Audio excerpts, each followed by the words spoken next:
Welcome to So You Think That Was Good, Do You? A podcast where we take a look back at the films from your childhood and question the absurdity of their universes. My name is Evan, and this week we've watched a beloved film from my childhood. It is The Witches 1990. I watched this over and over again, so I'm really excited to get into it. As always, I am joined by Johnny. I'm so excited to get into this with you, mate. How are you doing? I'm recovering from the fear. It's ingrained in my brain from as a young boy how scary this fucking film is, and spoiler alert, it's still pretty spoopy. It bloody well is. This did not feel like a kid's movie at all. No, it's harrowing. Yeah. Oh, well, great. I don't think I've forgotten anything, so let's get straight into the plot synop for The Witches. While staying at a hotel in England with his grandmother, Helga, young Luke inadvertently spies on a convention of witches. The Grand High Witch reveals a plan to turn all children into mice through a magical formula. When they find that Luke has overheard, the witches test the formula on him. Now, with the help of Helga and the hotel manager, Mr. Stringer, Luke the mouse must fight back against the witches. Well, number one, I fucking crushed that for the most part. Well done, you. Number two, fuck off, does Mr. Stringer help anybody? He's only helping himself. Yes, he's the most self-centered character on the screen ever. Yeah, he's if anything, he's hindering their fucking pursuit of what are they pursuing? Non-witches? Witchless? A witchless world? Yeah. Yeah, so I don't know about that, but yeah, it's I guess the rest of it kind of also a convention of witches. I know it is, but they've got a special word, haven't they? I know they're at a convention. Oh, what is it? What did they call it? Well, they're a coven. A coven, well, that's it. Yeah, so let's go over this now because it's not really delved into in the plot. So the Grand High Witch, this is, I've forgotten the actress's name, Angelica Houston. Yeah. Very famous, very, very sexy lady. Yeah, not baby. to demean any women, just, No. A fantastic actor as well. Backtrack. Rewind. She has come to the UK to address all of the witches in the UK, of which there are about 200. They're all at this convention. She's unhappy with the progress of how many children are being killed or dealt with, and that's the premise of all of that. But it is very much set up like a convention at a hotel. Yeah, like they all come with like the little business suits and everything, and they all sit in that room. Yeah, and it all looks fairly innocent, doesn't it, from the outside? Fairly innocent. Well, I'm not sure I would agree with that, Johnny. They all look like witches, even when they're pretending to be humans. They're doing a very bad job of blending in.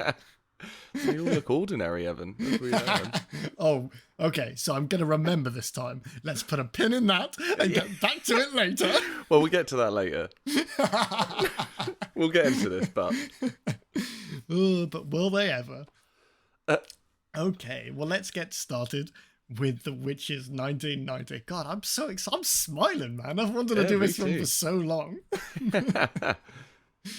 So, we begin off in Denmark, I believe. And we're at Grandma's house. Her name was Helga, but I refer to her as Grandma all the way through because I don't remember her being called Helga in the movie at all. But to be fair, only her grandson talks to her, so fairly understandable. Yeah. So we're at Grandma's house. She's telling Luke, the kid in this, about the witches, which are actually real. And she dealt with one when she was Luke's age. She's passing all this information on to him because she wants him to be prepared because I tell you what, they bloody love killing children. And he is very much a child. Witches hate children. They spend their lives plotting how to kill them. And then she also explains that she lost her thumb to a witch when she was younger. So she got off lightly.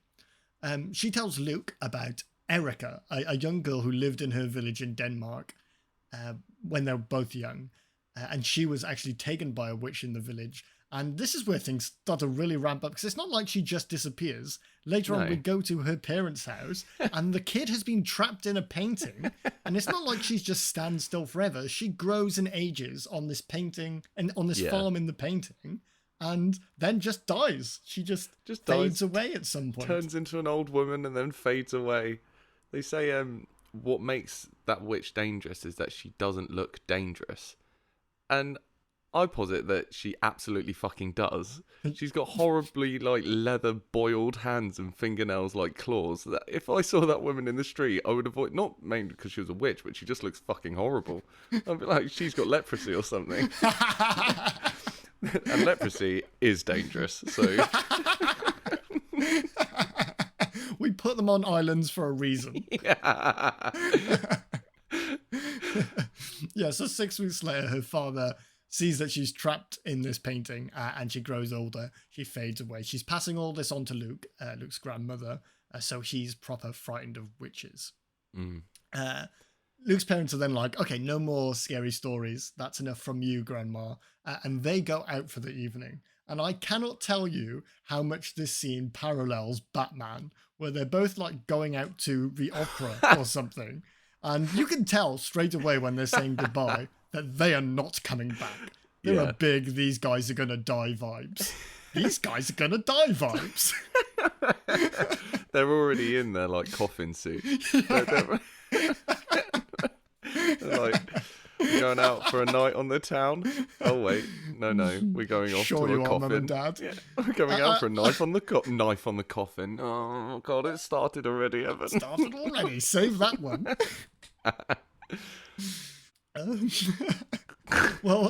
So they go out, and Luke's grandmother, he begs her even for one more scary story before bed, one true scary story before bed, and she says witches can smell children. They smell horrible to them. They smell like dogs' drop-ins. The dirtier a child is, the harder it is for a witch to smell them. You'd think that would become important later on in the plot, but it doesn't. It's just some nice little flavour for you right now. Yeah. So kids smell like dog shit to witches. Yes. I'm at this point, I'm on the witches' side. Yeah, no, definitely. Kids stink. This is what I was thinking anyway, is I don't know what a fresh child smells like, which I'm sure is a great relief to everybody listening right now. I've only ever been near one when they're like running about in the muck and they're like my cousin or something, and they're covered in filth. They must always smell. So yeah, fair news. Unless they're like just got out of the bath or the shower, then they automatically just smell like food and mud. Fucking animals. Oh, they also, just before he goes to sleep, they rub each other's noses, which they do like an Eskimo kiss. Eskimo kiss, which yeah. really rubbed me the wrong way. I find that so odd. Yeah. I don't come from the most like outwardly affectionate family anyway. We're not even big huggers, so that's yeah, I think much. this is a very British thing. That kind of affection is built. I don't know what it's like in whatever the country I said this was based in at the beginning, but maybe they do that there. You said Denmark, but it's actually Norway. So. Norway. God damn. Norway. Okay, my apologies. Are they not the same place? No, I know it's not. I'm sorry, everyone. Please don't tweet at me. Get him. Well, bloody shocker. Luke's parents don't come home in the morning when Luke goes in to check on them. They are fucking dead. Apparently it was an accident. I thought I remembered that they were killed by witches, but no, they just died in a car accident or something. Basically because the plot needs a reason for Luke to spend all his time with the grandmother so they can run into witches. Yeah, I got Home Alone vibes from it as he came downstairs. Oh, and, yeah. He's like, Mom? Dad? I made my family disappear. Time to shoot some burglars. Now, for some convoluted reason, I don't quite remember, they moved to England, even though Luke is from America. I think it's because his grandmother said she had a house there, but they're currently visiting her in Norway at her house. So I don't know how rich this lady is. I mean, I'm guessing they're pretty well off as a family because his inheritance, as it turns out, is pretty good because they they go have a to great that. holiday soon. Yeah, yeah. So I'm guessing they probably have a bit of money. If she's got 2 houses, but this is coming from the 90s where you could just tell the bank how much you earn and they'll be like, yeah, all right, have a mortgage. So, yeah, of course I earn £150,000 a year. No, you don't need to see anything for it. I believe you. Take a loan. She could just be up to her eyeballs in debt. Who knows? Well, not anymore. No. That life insurance comes through very quickly because they leave immediately. So, Luke's playing in the treehouse at his new house in England, and a woman who is just the most obvious witch they can be approaches him and starts like trying to lure him out of the treehouse with firstly a snake. For which her reasoning is little boys like snakes. I guess. I mean, I like snakes, but I wouldn't be lured out of a tree by a lady holding it. I might approach one on the ground. It would make me climb further up into the tree. Get rid of that fucking snake and then maybe we'll talk. Well, she does, because now she offers him a little bit of chocolate, but he knows what she's up to. He knows she's a witch. He's seen like her purple eyes. He starts calling for Granny. She doesn't come. She taunts him a bit more, but eventually Grandma comes out of the house and the witch pisses off because she's lost her opportunity. Although I will say, I don't know why she's pissed off, because she is a powerful being, as is proved later on in the movie. She could just fry Grandma if she wanted to. What's this old woman got on her? That's what I want to know. Can't touch her. She's part of some old, like, I thought that she was like going to be a good witch. So did I. Or something like that. Because she seems like a nice old lady, but yeah, apparently not. Floss brought up a good thing saying that if you're trying to be like under the radar, don't go around trying to give kids snakes, because A, that's fucking weird, and B, people will talk about that, especially in a village. Like that's that is an excellent thing to touch on. We've discussed this before. God, we always bring up nonces, man. But people are on constant nonce watch. And in a small village, it's so easy to get caught because, for one, he must be like the only kid there. Because they're out in these sticks of England, like something shire. That's where they are. And there's probably like 20 people who live there.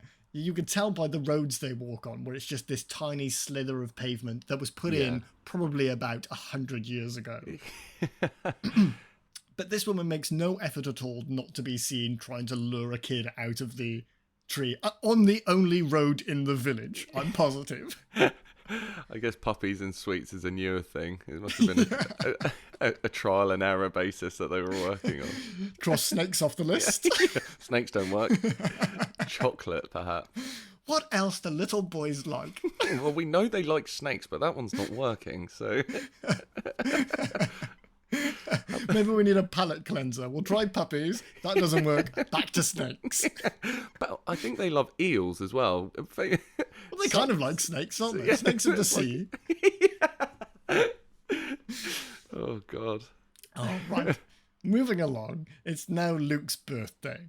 And Grandma has bought him 2 mice. I'm not sure why they're part of this movie, but they're quite heavily referenced throughout. But the whole tale of this scene is that Grandma faints because she's got diabetes, which, I shit you not, somebody refers to as diabetes in this movie. Yeah, I got Bruno diabetes. later on. And the doctor... Only mild diabetes, only mild. though. And we know it's mild because the doctor prescribes a holiday. Well, a weekend by the seaside, she says. So not even a full holiday. She's saying... She must be someone that Grandma paid to convince Luke to spend some of his inheritance on a holiday. Because holidays do not cure diabetes. Don't worry, it's only mild. You won't die from it. There's no reason to be worried. Oh. It's doctor's home visits as well. Is a bit of a who now. I can't even get a doctor's appointment at my local surgery. I can't even visit them. No, yeah, literally. I'll do the hard work. I'll come to you. No. You got to lure them out with a snake, mate. Doctors love snakes. Oh, is that little boys? Yeah. Oh, interchangeable doctors and little boys. Oh, well, they end up taking the holiday. They pop off down to the seaside. It doesn't matter where, pick a coast in England, they all look the same. And they stay in a massive hotel. It's like in a stately home hotel. You don't see many of those about. So it's a proper beautiful one. I'm sure it's a famous hotel, but I couldn't must tell be, you what right? it is. The Hotel Excelsior. That's what it's called. There we Not go. in real life, in this. But I wouldn't be surprised if they didn't sponsor the movie. yeah. Mind you, Roald Dahl was British. He could have possibly written it at a hotel about a hotel he'd been to. He is, but I feel like his parents or something aren't, because a name like Roald Dahl, I don't know enough about this, but I feel like he grew up in India or something. Maybe. Oh God, I should have googled this beforehand. He was Welsh. I know was he? that. Yeah. Have I majorly overstepped there? I think so. Pretty sure. Yeah. Yeah, we have like 5 things we can cling on to as a nationality, and I'm pretty sure Roald Dahl is one of them. Hang on, I'm having a look.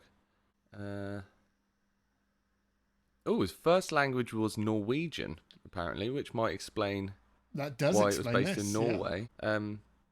Yeah, it's a Norwegian name, apparently. But he was born in Wales, in Llandaff. There we go. Half right, half wrong. Yeah, well, there you go. Not India at all. Here's a not very interesting story, and I think I said this on our James and the Giant Peach episode last year. I met Roald Dahl's granddaughter. Oh, really? Yeah, How old she was she? old when I met her. Yeah. Yeah. I went to see James and the Giant Peach at the theatre in Cardiff. I'm not even sure if it's there anymore. And she was there, just probably so rich she doesn't there. really need to do anything, does she? So she just goes and God, I sees bet- her granddad's place. Yeah. I bet she's fucking loaded. Yeah. God, imagine. His books still sell now, so that family they don't have to work again. Well, fair enough. Why can't Yeah. my granddad be Roald Dahl? I'll bring that up next time I see him. Well, as they arrive at the hotel, someone else arrives at the same time, and this is Miss Eva Ernst, and she's got a lot of attention on her. People are like swarming her on the way in. She's part of this convention that's on at the same time, and the owner of the hotel, who's played by Rowan Atkinson, Mr. Stringer, also makes his introduction. Yeah. Another little creepy thing happens here as well. Before they get in the elevator to go upstairs, she taps on a painting in the hallway, and it's a painting with a child in. So either she had been there before and done that, or recognised the work of another witch who had done it sort of as a tribute. Very That's creepy. what I was thinking. I'm guessing she might have done that at like a previous convention if they always have it there, but it's either that or it's like real recognise real. Just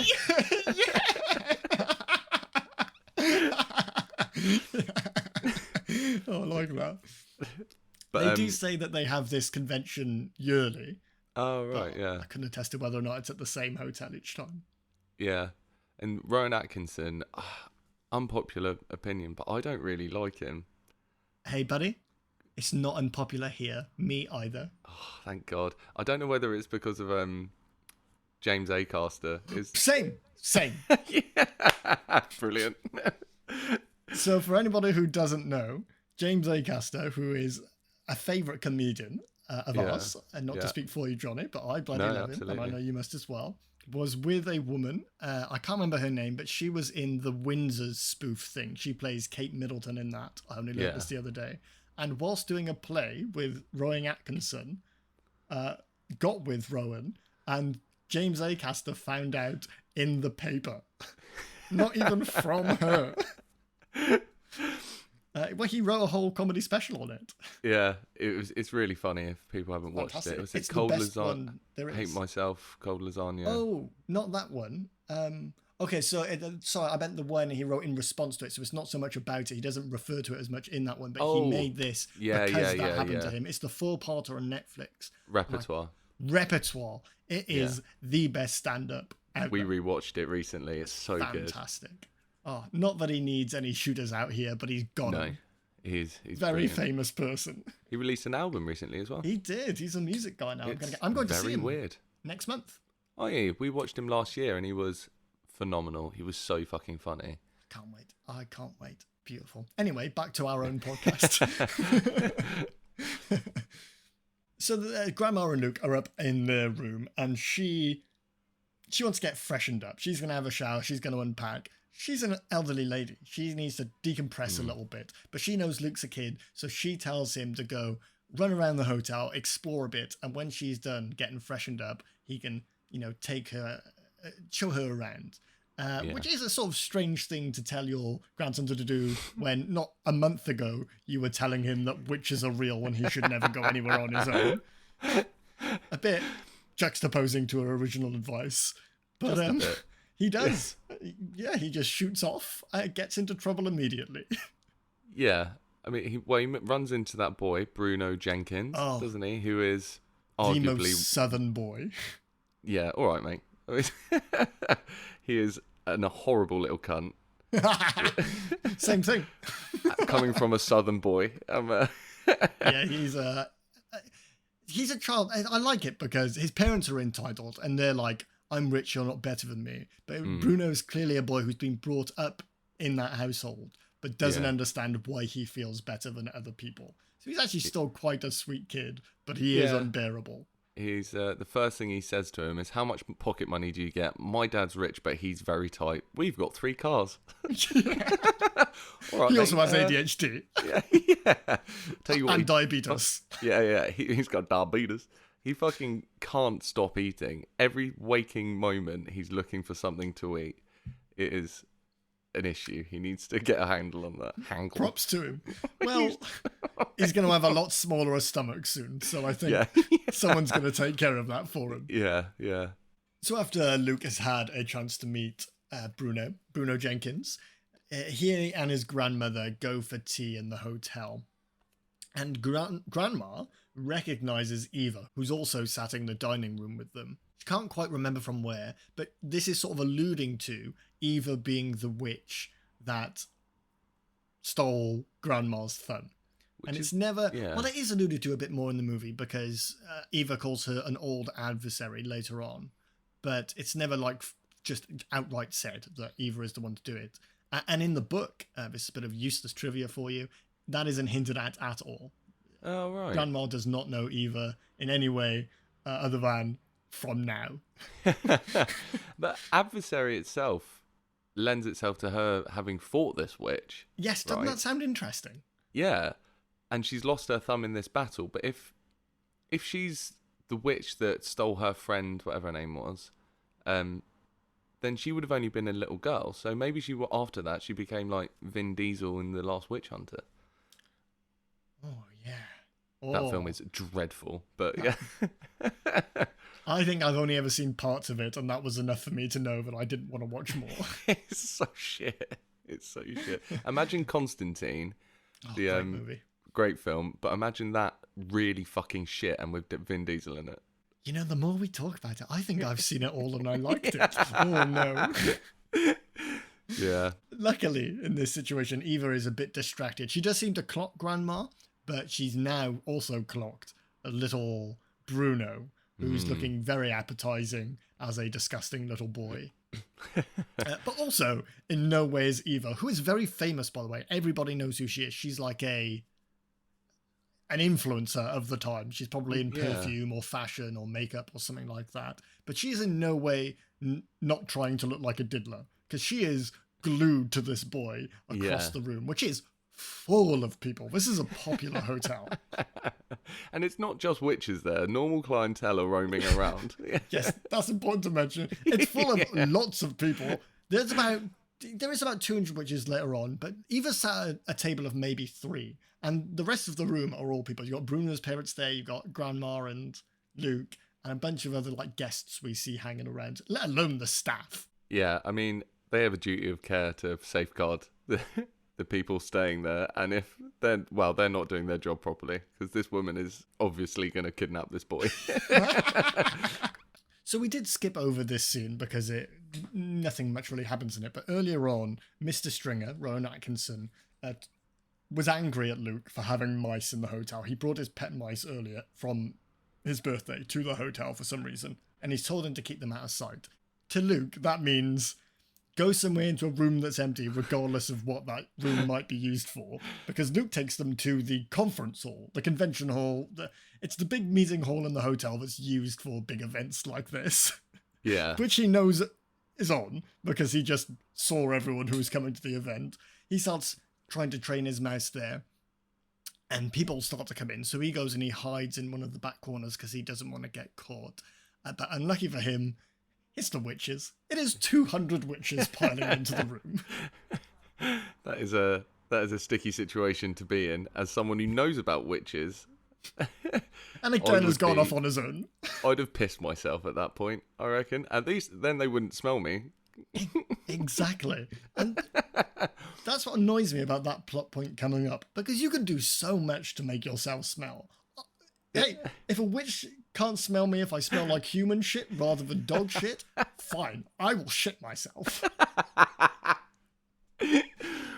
Where's that shit-covered boy gone? Oh, wait, no, he's over there. He's shitting himself. I can't smell him anymore. It's also important to note here that Grandma has fallen asleep. I forgot to mention that whilst they were having tea in the dining room, it tasted a bit funny to her. And she thought, oh, it's probably a sugar in it. And I've not had sugar in a while because of my diabetes. That's probably why it tastes strange. But it's more likely, even though it's not outright said, that the witches drugged her because they'd spotted Luke earlier on. Yeah. Oh, I never picked up on that, but that makes sense. So she went into, was it hyperglycemia or something? Whatever it's either that or it was like a potion. I don't know if they knew she had diabetes, but they could have. Who knows? There are many levels to this film. It's not really much of a potion, just adding sugar, is it? But if it works, it works. But it's something I used to do as a kid, like where you mix a bunch of shit in the kitchen and see what came out. That's a level 1 spell. Yeah. An energy potion. So she falls asleep in her room, so she's definitely not coming to help. And as the witches all come into the room, then so does Eva. And all the witches, they burst out in applause for this lady. They fucking love her. She's the Grand High Witch, if we haven't said that yet, in disguise, as this, like, influencer of the time.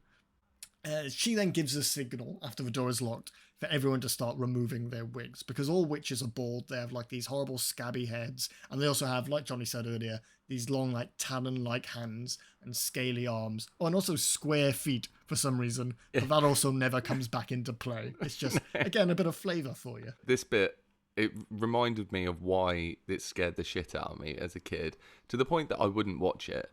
I remember watching it, well, I must have watched it a couple of times because I remembered it fairly well. But it is truly scary when they're taking it, and especially her, when she's like peeling off her face and then this like big scary witch nose comes out and she's all bored. It's very Jim Henson, which I didn't realise was him until the credits at the beginning. And I was like, I don't really know what he would be doing, but he does this, and I'm guessing the mice later. The mice, but yeah, that's why it all still holds up so well. It was so good. Like, the costumes in it were fantastic. It was amazing. I have always been and always will be terrified by the Grand High Witch maskless. Yes. There's nothing else that really looks like her, apart from maybe the Hargravens from Skyrim. Sorry, everyone, I'm a fucking nerd. Yeah, she's terrifying and grotesque and genuinely... Goosebumps, baby. 10 bumps out of 10 bumps.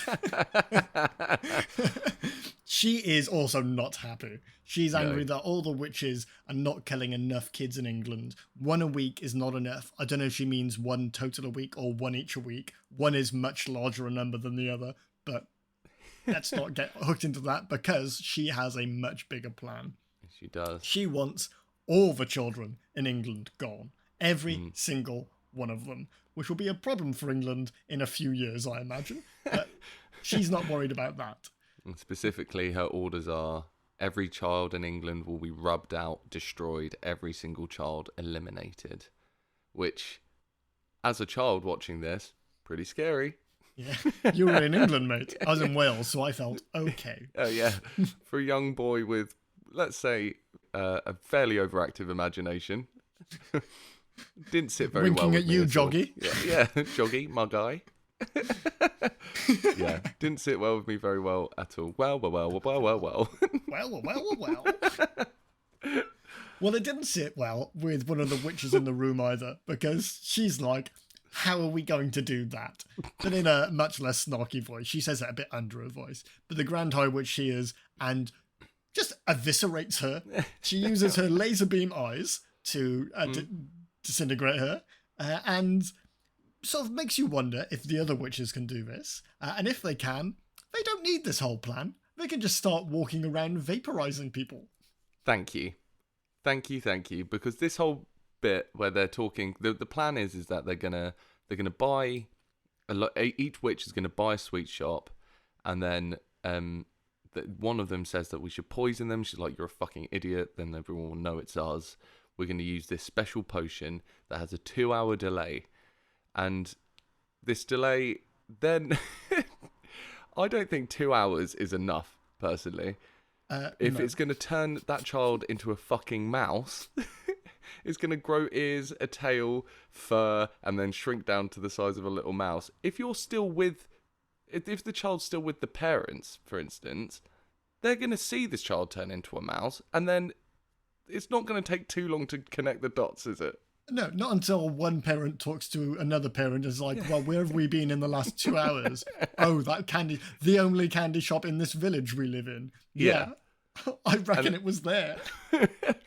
And then they'll go in there, they'll arrest the fucking witch, they'll take her horrible fucking shoes off, see that she's got no toes, take her gloves off, see that she's got fucking talons, she's bald, and they'll be like, hang on, witches are real, let's form a posse. Yeah.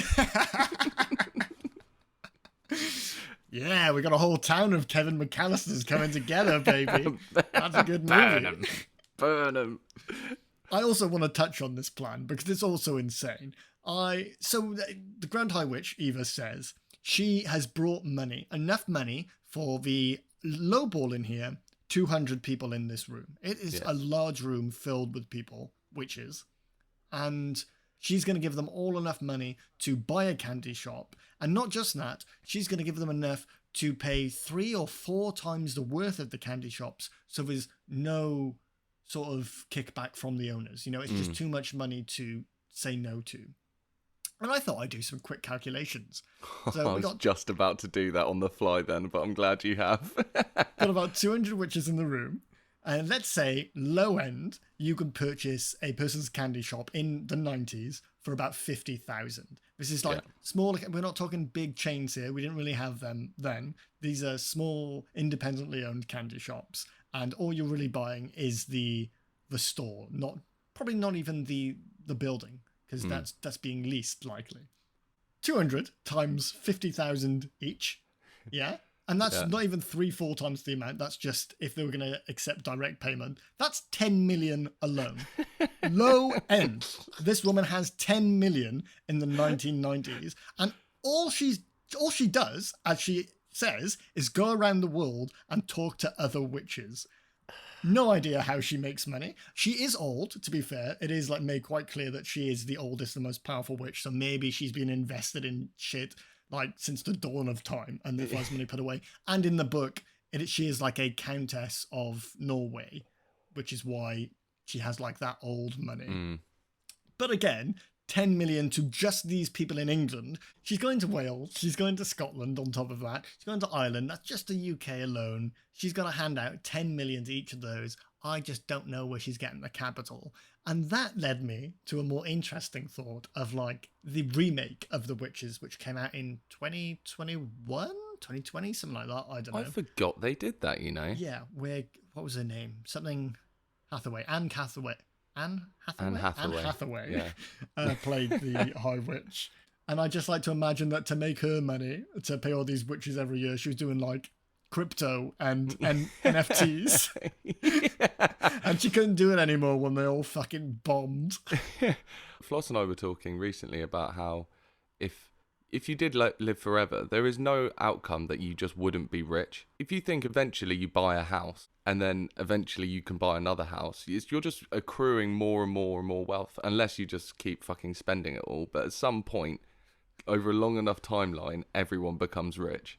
Yeah, maybe in a few lifetimes I could do it, not in the first, as I'm proving now. Yeah, Uh, I'm gonna, Pretty difficult to do. I'm gonna die poorer than I started. Minus money, baby. Yeah, next me will have to deal with that.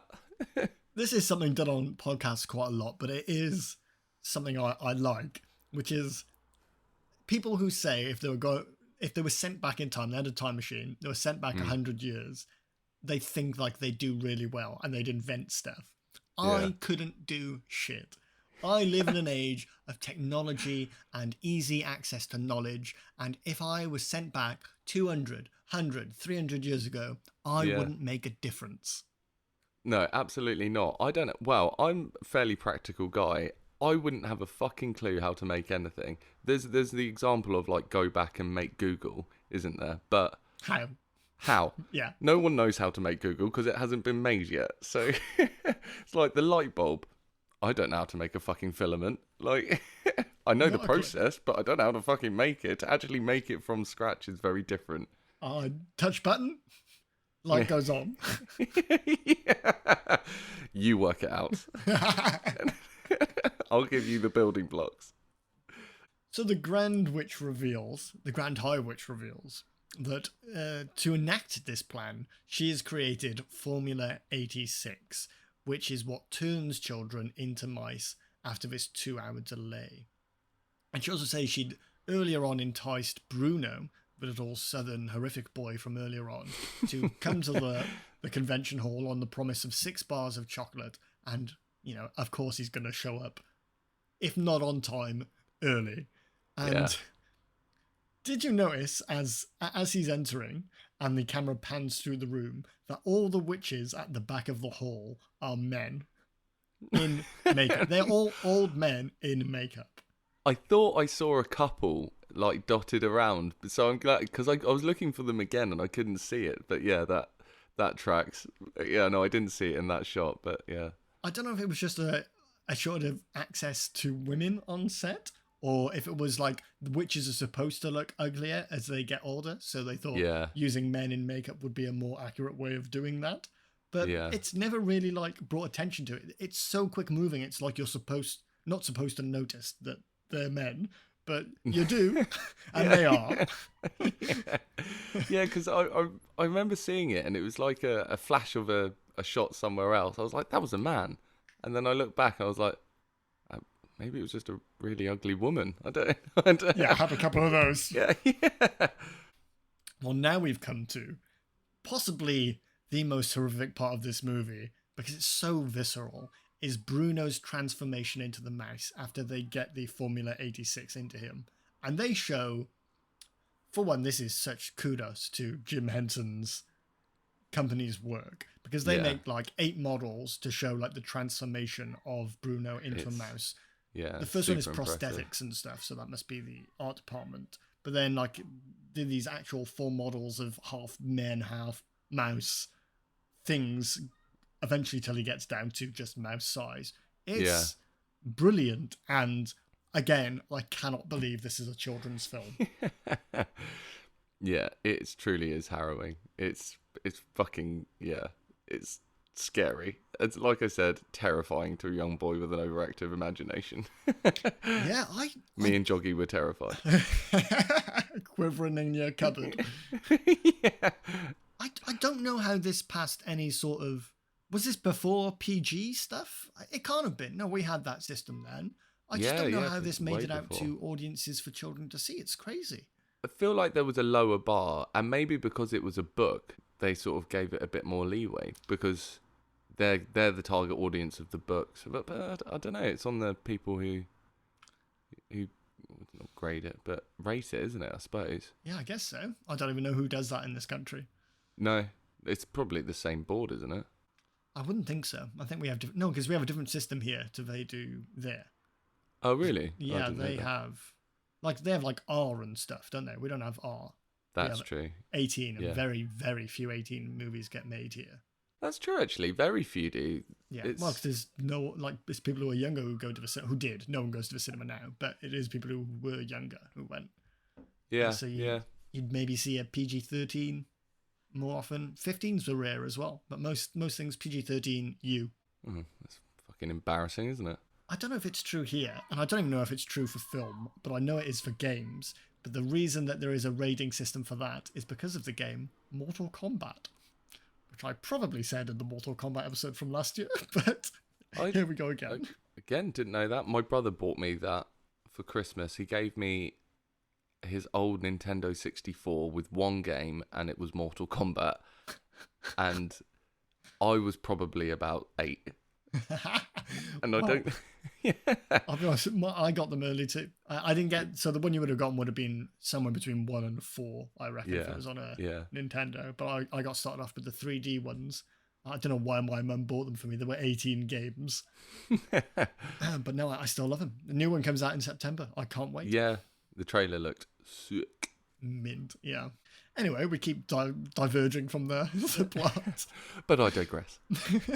Before the meeting ends, one of the witches smells dog droppings in the rooms. And as we all know, that means there's another bloody kid in here. So they all start sniffing around the room instead of, using their eyes. They're literally all on the floor sniffing like dogs for animal tracks.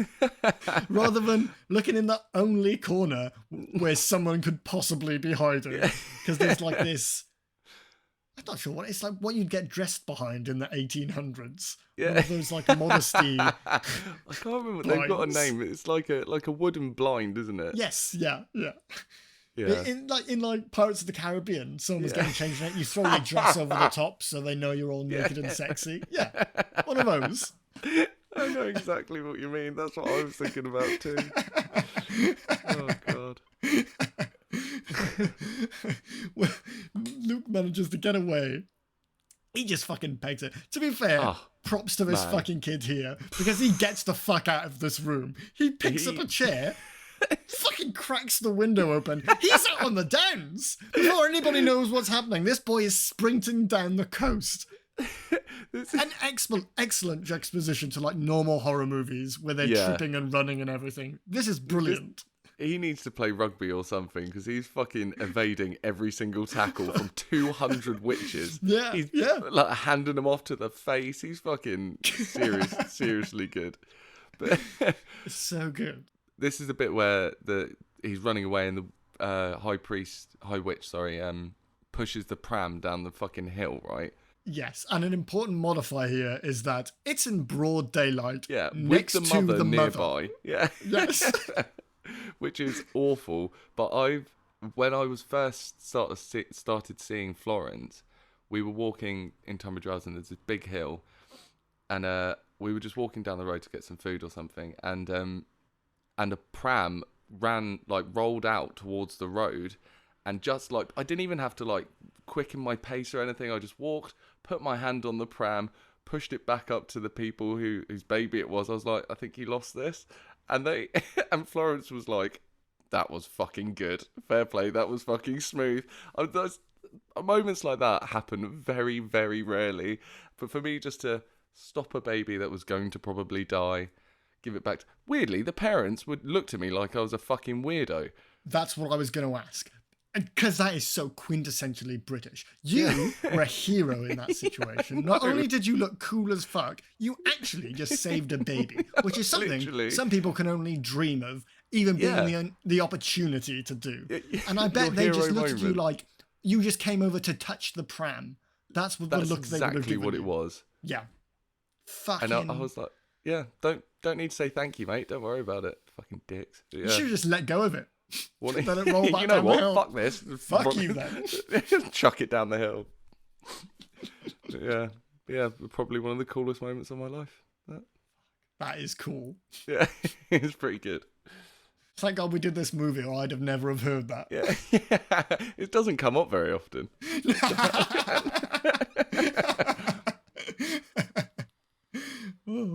Well, the reason she did this was twofold. One, she saw a baby and couldn't resist pushing it down the hill. And two, she thought that if Luke saw a baby rolling down the hill, he'd have nothing. No, he'd have to do a Johnny. He'd have to run out and stop it, which he does. That's how they almost get him. But Luke, being the wily little bastard he is, he gets away again.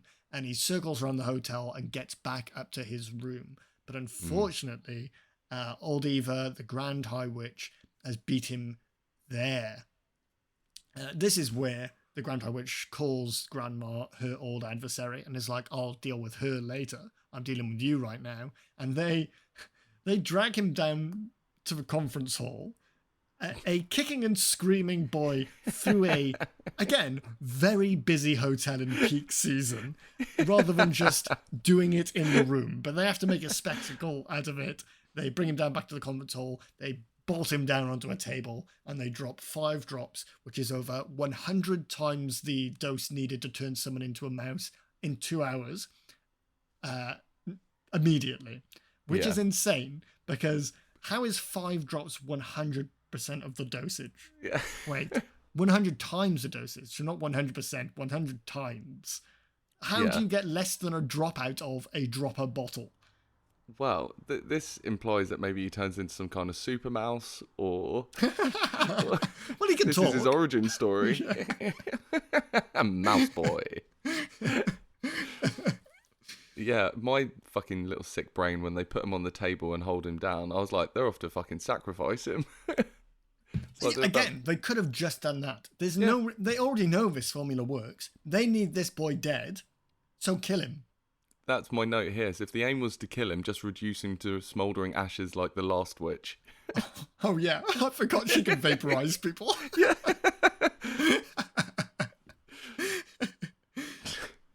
So yeah, he just turned into a mouse, and then she orders everyone in the room to stamp on him because he's so small and wily. He gets away, but rather than checking if she's dead, she's just like, okay, leave him. He's not worth our time.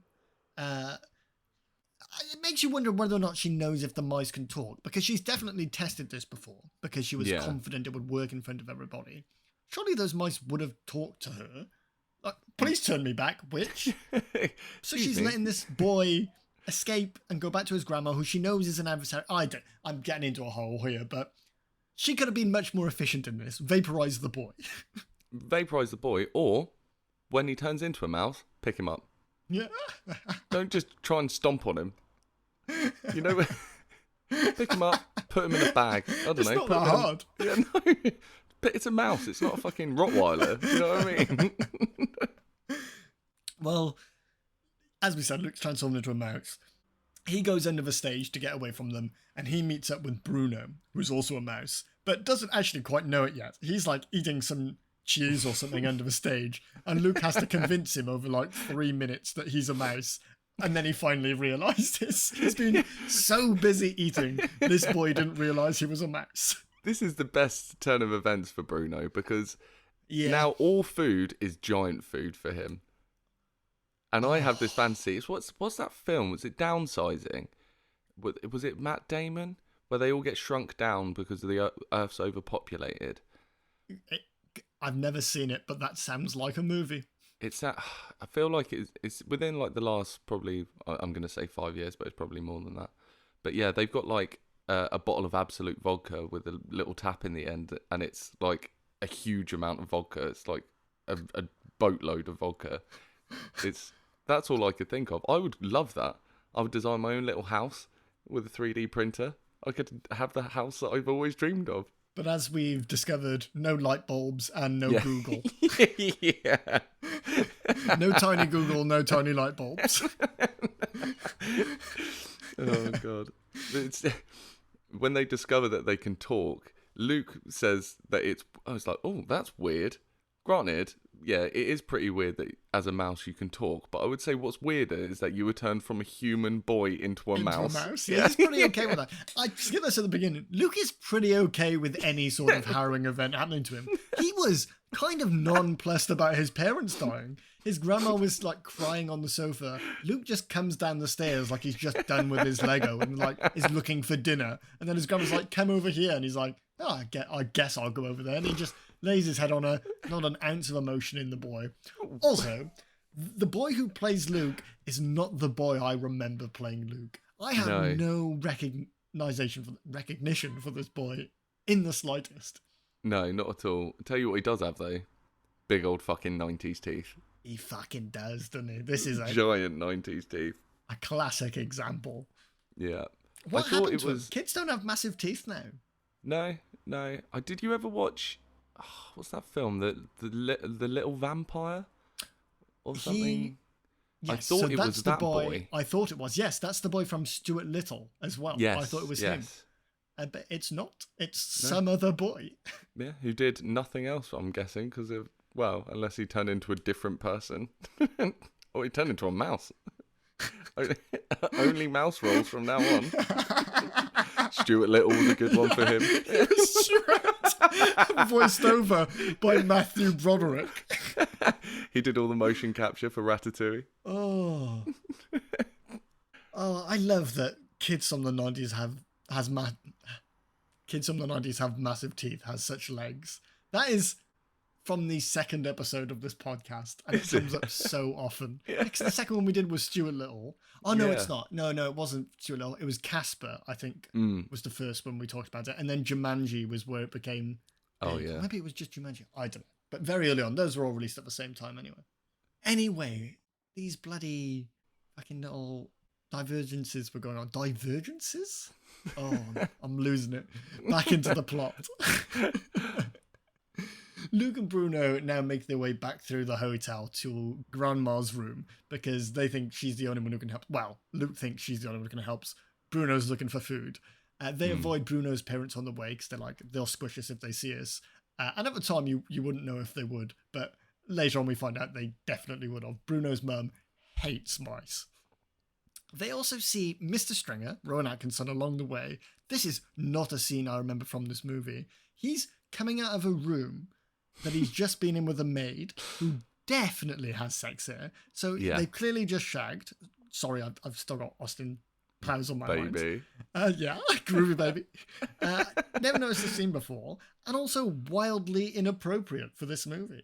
Already horrifying for children. What's the need for this sexually charged? It absolutely in no way adds to the plot. It's just like a little thing.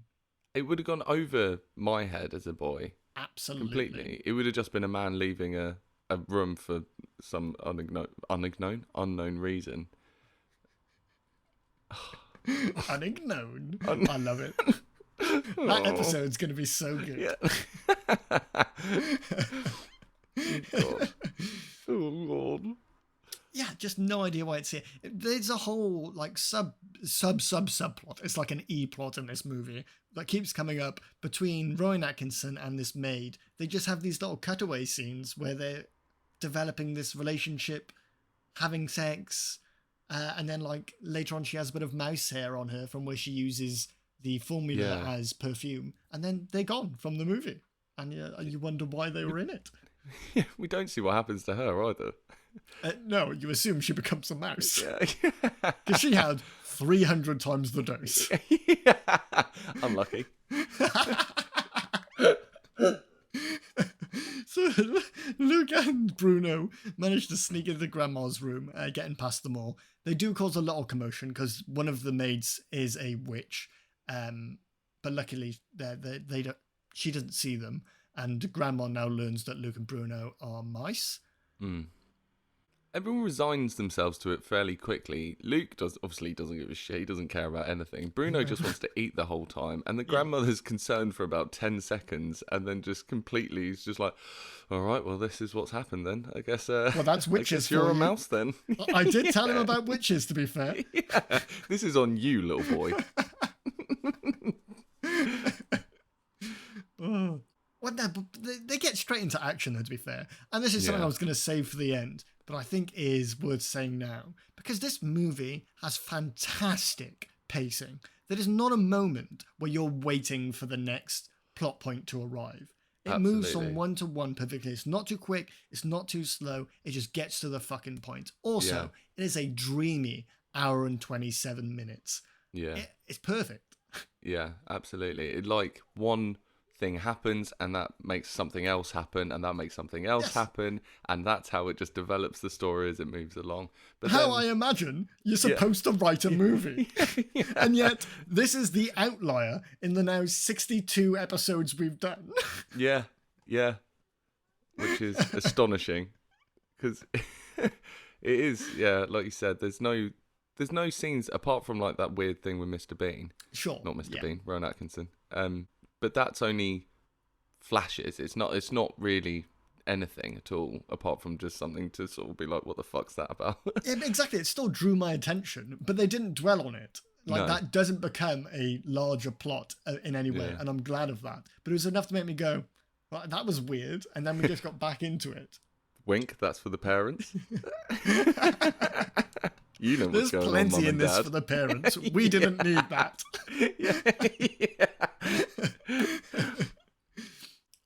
Oh, yeah, so now we're straight into getting into Grandma's plan, which is to get back at the witches. Well, it's Luke's plan. Grandma's kind of tentative to go along with it at first, but Luke's adamant, so they do it. She lowers him down in a knitted sock, which is still attached to the yarn. She lowers him down into the balcony below, which just so luckily happens to be the Grand High Witch's room. He has a little bit of a dodge battle with a cat. Well, I say that. The cat tries to kill him immediately. Obviously, he's a mouse. And then the grandma, like, uses the sock to distract the cat. And the only thing I find unbelievable about this movie is you can't do that. If a cat, as an owner of 3 cats and a crazy cat person myself, if they see something they want to kill, they don't fucking care about you or what you're putting in front of them anymore. They're just going to kill that thing. Oh yeah, they're in hunt mode. They're Yeah. they're gonna get it.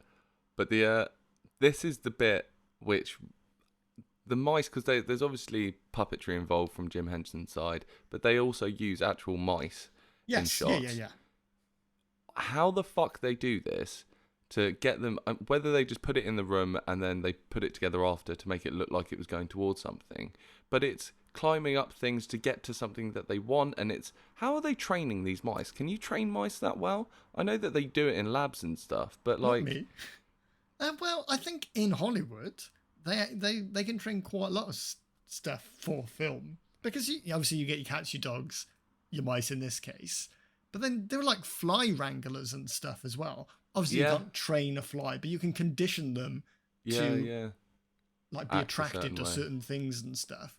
Yeah. So I guess it's just like about food placement and pattern recognition and things like that. Because it was seriously impressive. There's It was a bit fantastic. in this bit where they steal one of the vials, and I don't know whether it might be a prosthetic tail or something, but it's pulling the vial along, and this is actually happening because it's a real mouse doing it. So whether it must be a fake tail, thinking about it, or whether they like glue the tail to the vial or something. I don't know.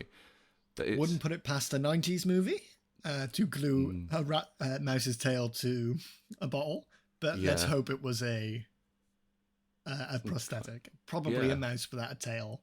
Hopefully it lost on its own, not removed prior to filming. It's a gummy worm. It's just all of it, the whole way through. It's really impressive. It's so good. Everything about this movie is good. I'm so glad we did it. It's so nice to fully enjoy a movie. I'm letting the cat out of the bag early here because we got a while to go till we get to the do we think it was good doies, but let the mouse out the sock. Oh. Well, as you were just saying, Luke immediately spots where the Formula 86 has been hidden in the room, which is impressive because it was hidden in books, but he happens to be scuttling along the shelf. He knocks them off. It opens, he sees it, he grabs the first bottle. He also manages to spot all the cash in the room that Eva, the Grand High Witch, has brought with her. That's noted for later for him. And just as she comes into the room, there's another bit of a commotion. He manages to escape and go through the cupboard and everything and up the stairs, like you said, with the bottle. It all looks so good. Well, yeah, Luke has made it back to the room. He's got the bottle to Grandma, and they've got the next step of their plan figured out. But first, Luke is pretty adamant that they have to explain to Mr. and Mrs. Jenkins, Bruno's parents, that Bruno is a mouse. And this is sort of a scheme we could skip over because it's not important to the plot at all. But the way Grandma tries to explain to Mr. and Mrs. Jenkins is fucking insane. She thinks she is being reasonable, but there's a lot of ways you could try tell someone that their son is a mouse, but she just chose the most confusing way possible, which is to sort of beat around the bush before just showing her bag full of mice, which obviously they freak out about. They're like, wait, We're about to have dinner. You brought mice to our table. She does try to get Bruno to speak. His mouth is full of cheese or some shit. I don't know. It doesn't happen right now. And then she has the fucking gall to finish that off, to top that off by saying she did her best. Yeah. No, you fucking didn't, Grandma. You did the worst. What she says is, your son has suffered a mishap. He's been drastically altered. That sounds like he's fallen over and maybe he's a bit upset about it. Not that he's been turned... It's the undersell of the fucking century, is what it is. And she just allows the conversation to go on like they think he's done something wrong. Like he's broken something of hers, like her glasses or a window. Yeah. And she never just says, witches turn him into mouse, grab him, speak. That would make... Or maybe even speak to Bruno before and be like, look, you're going to have to speak to your parents. Yeah, that would have been a good fucking plan, wouldn't it? Not just sit there like some kind of fucking mute. You're already trying to fucking convince them of the impossible. At least fucking help her out a minute. Bruno can't help it. He's not all there, bud. He's hungry. He's always fucking hungry. He needs to go to see a doctor. He's got worms or something. Well, this is another not important scene, but it's important to the end of the movie. So all the witches are coming into the dining hall for dinner, and Eva tells one of the witches, which is her assistant, that she's not welcome to sit in the dinner with them. She has to go to a room packed for the flight. We don't really know why. It's just kind of like a boss being mean to her assistant because she thinks she's better than her. Yeah. But that'll become important later. And I definitely will mention that again. But I definitely have forgotten the thing I put a pin in earlier. So sorry about that. We'll get into it in a bit. Oh, good. You remember. So now... The plan is in full motion. Grandma takes Luke into the kitchen, drops him in a bag of potatoes because they're going to spike the witch's meals. Now, I was concerned at this point because I was like, this kitchen is feeding everyone in the hotel. You're about to commit mass, I guess not murder, but... Misa? I don't know. But luckily, one of the chefs says, there's the soup for the convention party. So now we know what the target is. Luke scurries along one of the shelves and manages to drop the bottle into there. There is a witch cooking this soup, but she doesn't see it. She has a bit of a taste. She turns into a mouse later, but not right now, don't worry. But this is where... Oh, actually, before we get to that, there's a funny scene, nothing to do with the movie, but somebody complains about their meal, and a waiter brings it back. It was veal. And the chef was like, I will deal with this personally, and just takes one out of the bin, blows off the rubbish around it, and puts it back on the plate.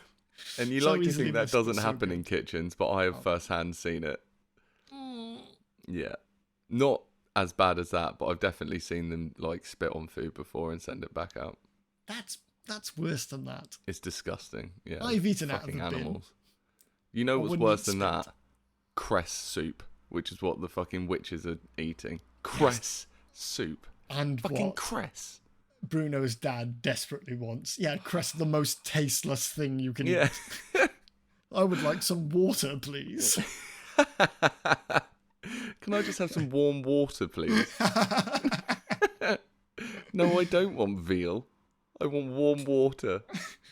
Oh, that brings something back. I didn't eat warm water, but when I was a kid, we'd go to my nan's house for a roast dinner. And for dessert, they'd all have cake or flan or something. But I would always just have a bowl of custard. Mate, I'm with you on that. I love custard. Yes! Oh, I felt so persecuted for that. They all thought I was so weird. They would just whisper about me. He's going to be a strange kid. I can never think about custard the same after you said that, after that Ricky Gervais thing where he says that platypus can make their own custard because they lay eggs and produce milk. That is... that's the dream. It's... Yeah, is it? It's disgusting when you think about it like that, but it's... Oh, I don't mind that. I like the idea of platypus in the wild just eating custard. I've always... Now, this is going to sound sexual, but I assure you it is in no way sexual. always wanted to drink milk straight from a cow. And I don't mean out of the teat. That is too far for me. I mean unpasteurized milk straight from the cow into a pail, maybe, and then into my gullet. Yeah. I get that. You get quite ill from it, don't you? You've got to have like a jab. I think Harry, who's been on the pod, he grew up on a dairy farm, as we all know. He said that he had to have like an injection to make sure that he could drink unpasteurized milk. Oh, really? Yeah, I think so. I think there's bacteria or something in it that can make you poorly. But I don't know. Correct me on that. Actually, don't, because I don't care. But yeah, and that's okay. I'll probably never do it anyway. I'm not a big farm boy, me. I don't really know why I brought it up, Johnny. No. Let's move on. But we're here now.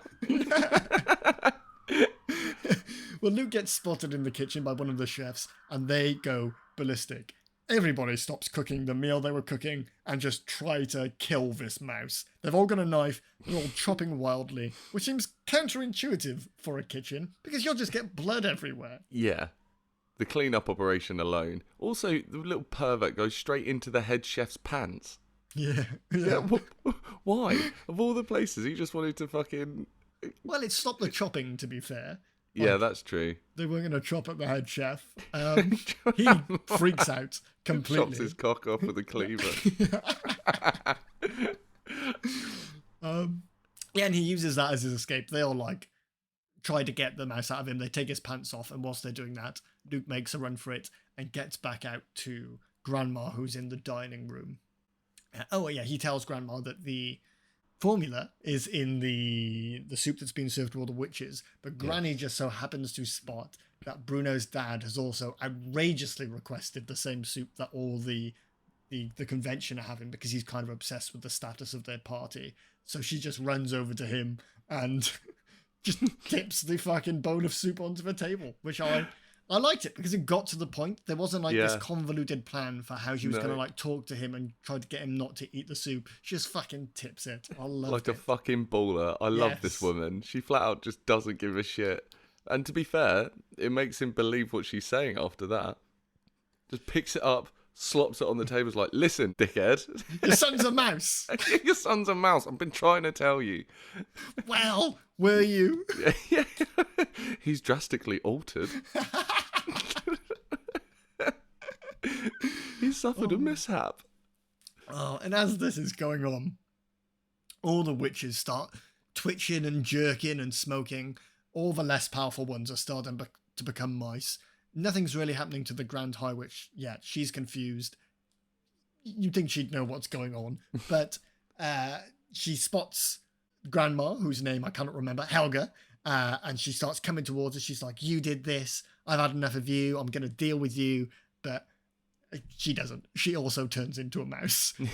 Also, if the Bruno thing wasn't the most horrific thing in this movie, this is. The mouse model puppet, I don't know what it is. It is vulgar and it's amazing. It's so good.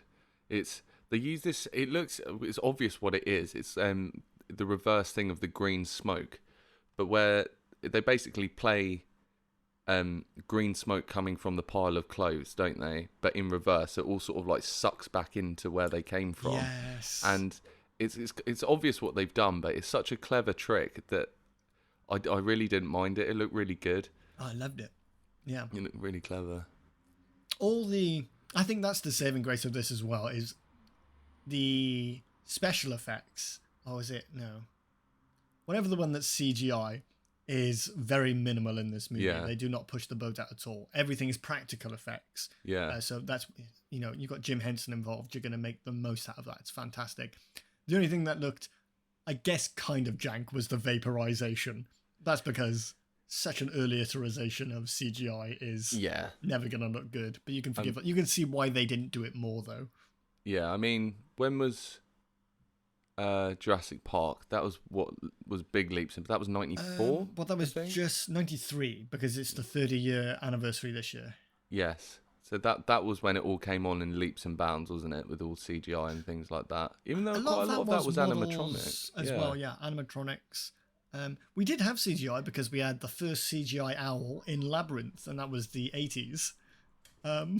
Apparently so. But yeah, no, we got a few years till it starts getting used more. But yeah, great use of what they had at the time in this. Yeah, definitely. And we've said it before, but it ages it so much better than if it was a film even 10 years later than that. I guarantee they don't look as good as this one. Oh, yeah, sure. Early 2000s movies look absolute look like garbage. shit. Yeah. Anyway, all the witches have turned into mice. The first response of the staff in the hotel is to burst into the room and just start murdering these mice in front of all the customers. So the place obviously gets shut down. But Luke and Granny, they don't give a shit. They've done what they wanted to do. They give Bruno back to his parents. They go up to the room, they pack. Luke does drop off a note to the witch that left the dinner service earlier on, the one that the Grand High Witch told to leave, the assistant.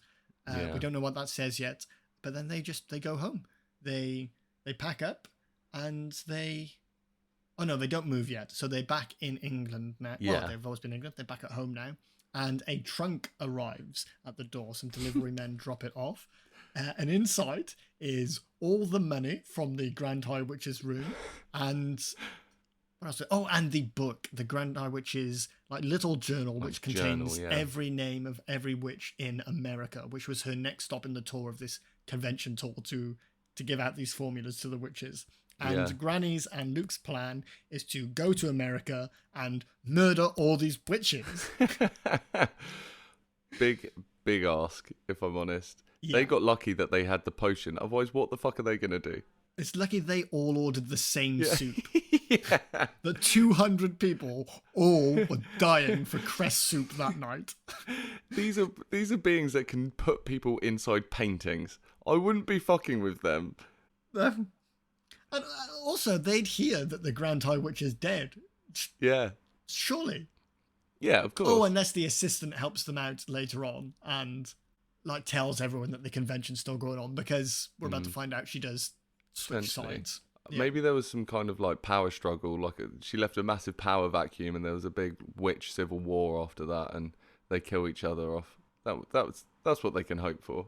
Let's pray for witches too, baby. But the when at the house before the stuff arrives, there's really cool shots of she set up Lego railways and planes and stuff for him to get around the house, all these different tubes and shit. There's a lot of thought goes into this bit in that if that were to happen in real life, what's the best you could do with this situation? You give him little cars to ride around in and all this other shit. I thought that was quite a nice touch.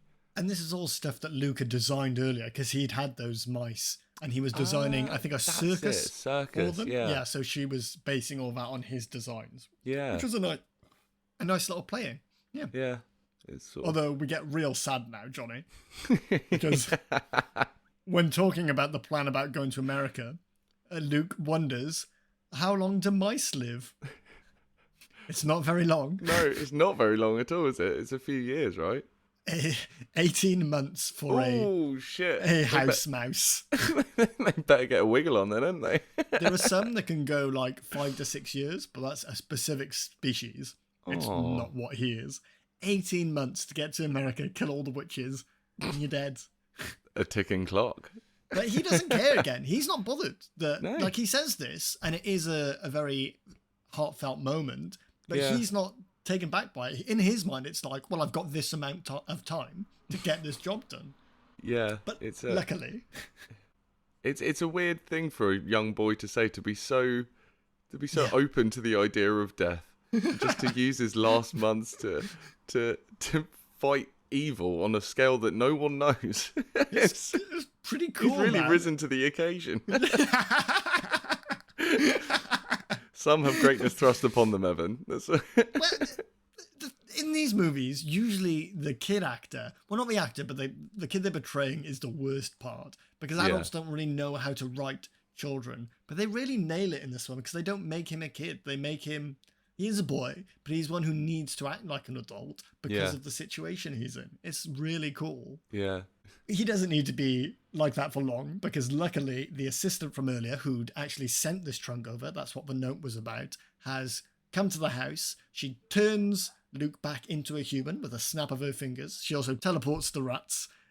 the mice back inside the house that he'd lost at the hotel. She's a good witch now. She's no longer disfigured. She's got normal hands. She's got all her hair. She's all smiley. She doesn't mind kids. She also seems to be far more powerful than the evil witches were, because the Grand High Witch spent her entire career creating a potion which could turn children into mice, and this bitch just snaps her fingers, and that boy is fine. It begs the question, why are any of them bad witches? Yeah. You have so much more time on your hands because you're not killing kids. Yeah, you just roll through, giving people money, turning them back into boys, giving them their glasses back. You're only good things there. Also, she doesn't have to wear a fucking wig, which they say is really itchy. You get wig itch. Their horrible heads. It's fucking grim. Oh, God, it's so grim, horrible. It's such a visceral sort of thing where they're all like struggling to not itch their heads, and they're like adjusting the wigs. It's head flicks, man. Horrible.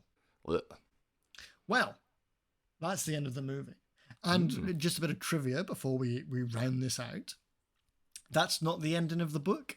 In the end of the book, Luke remains a mouse. Bruno remains a mouse, and Roald Dahl likes to imagine that they continued their adventures for 18 months afterwards.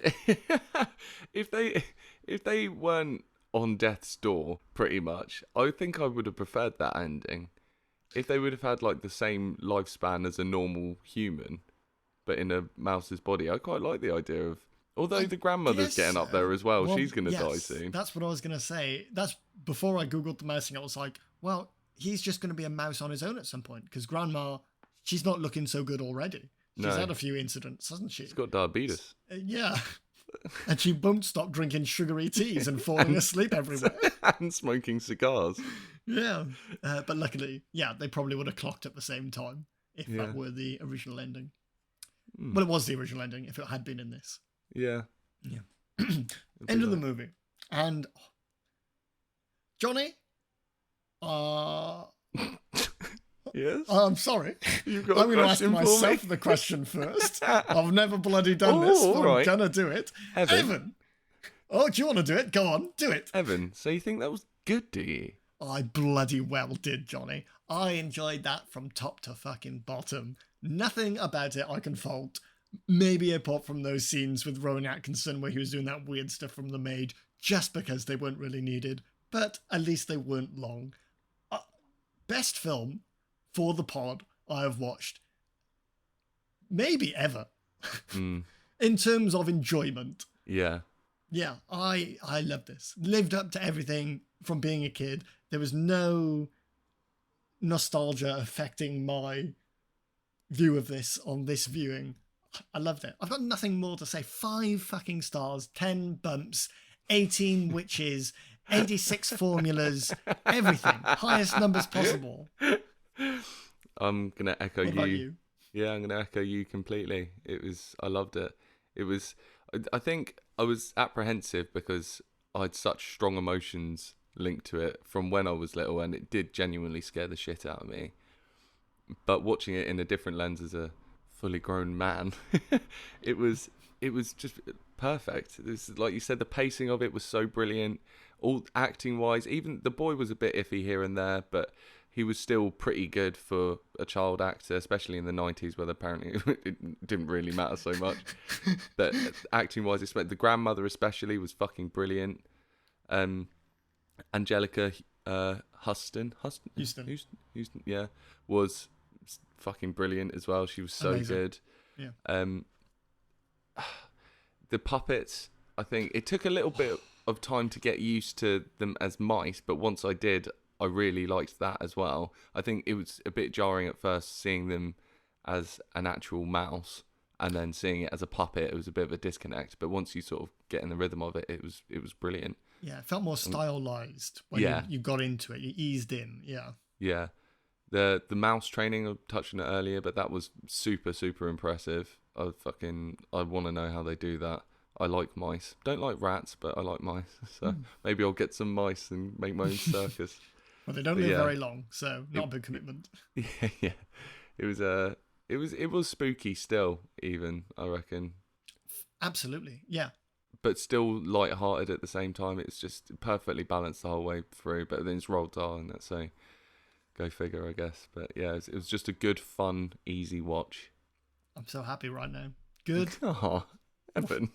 What a time. What a time to be alive. It's only taken 62 episodes to feel like this. It's worth it, guys. There is gold at the end of the rainbow. Oh, fantastic. Well, thank you so much for joining me, Johnny, and thank you all for listening. Please leave us a 5-star review. That's the only thing that could make me happier right now. Follow us over on Twitter and Instagram at So You Think Pod. Check out our YouTube channel. I'm uploading all the episodes there too. And until next time, goodbye. Goodbye.